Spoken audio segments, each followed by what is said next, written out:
J'essaie d'être pluridisciplinaire et d'être aussi concentré sur le développement, l'écriture, le choix des acteurs, comment on fait ce film, les équilibres, le montage, sa sortie, l'accompagner à l'étranger, la vidéo, la diffusion télé. C'est pas parce que qu'on prend la télévision comme étant un simple guichet qui met de l'argent dans des films. C'est con de réagir comme ça. La vie d'un film, une fois qu'elle est terminée en salle, en vidéo, le film n'a plus d'existence qu'à la télé.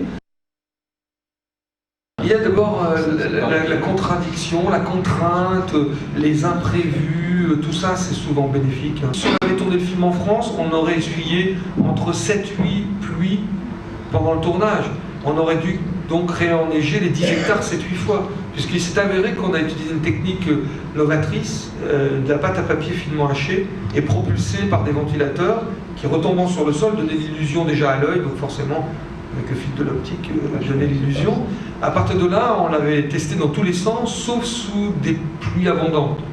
Il s'avère qu'en pluie abondante, le papier posé sur le sol ne fonctionnait plus, parce que le papier s'imbibait d'eau, et quand on marchait dessus, ça devenait marronasse. Il fallait donc attendre que le sol sèche et réenneiger. On a eu une pluie en Roumanie.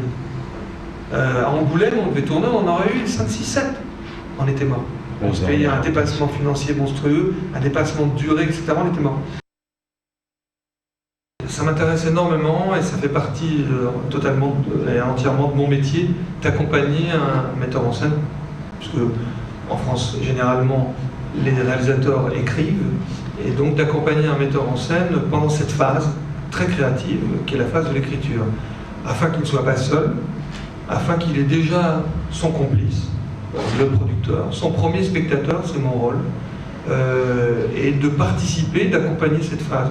Donc tous les films que j'ai produits, je les ai produits sur une vague histoire, une envie, une idée comme ça, ou pas grand-chose.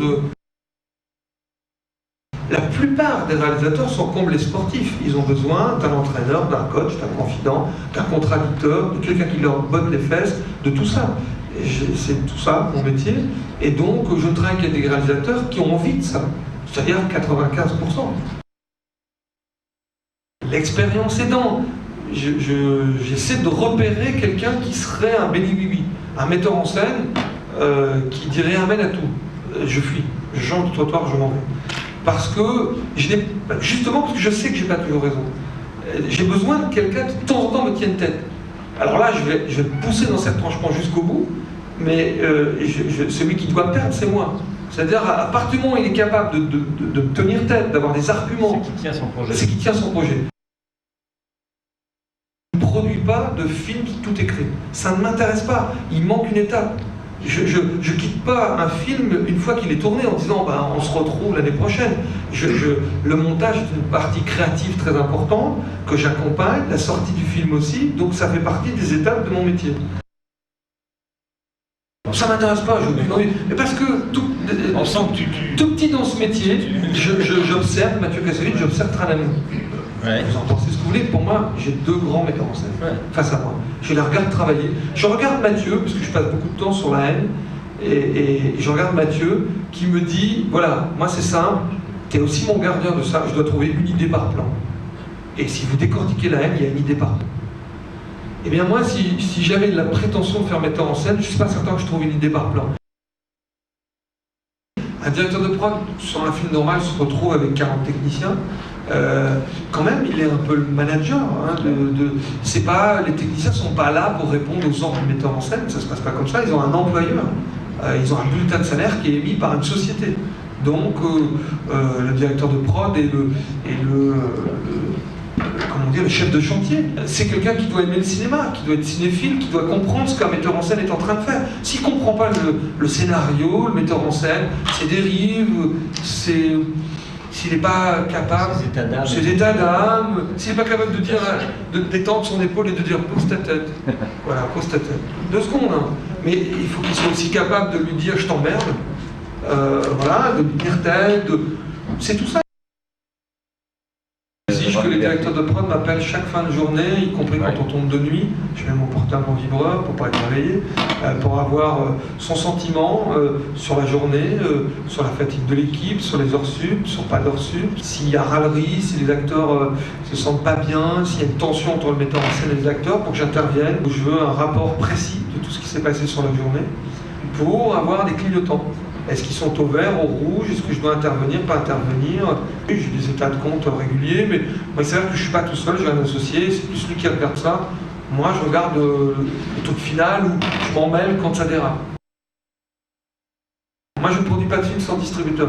Si je n'ai pas le chemin tracé pour aller jusqu'à la mer, vous ne le faites pas. Je ne fais pas. D'accord, je suis d'accord. Ça ne m'intéresse pas.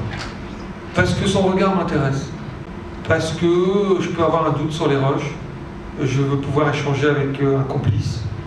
Moi, j'accepte de me mettre dans mon métier comme les metteurs en scène se mettent en venant travailler avec moi et d'autres producteurs comme moi, dans le partage. Une fois sur deux, les partenaires sont capables de dire des choses. Mon distributeur est très précieux parce que souvent, j'aime bien discuter avant même le tournage de la stratégie. On pense avec le distributeur qu'on va axer beaucoup la campagne sur elle. Ah oui, t'as raison, t'as bien. Et puis finalement, une fois que le film est fini, monté, on fait l'inverse. Mais peu importe. La seule finalité, c'est la salle, c'est le spectateur. Il faut bien comprendre que le producteur, c'est pas uniquement... c'est un métier qui attire beaucoup, il y a peu de vocations de distributeurs, c'est dommage, il en manque.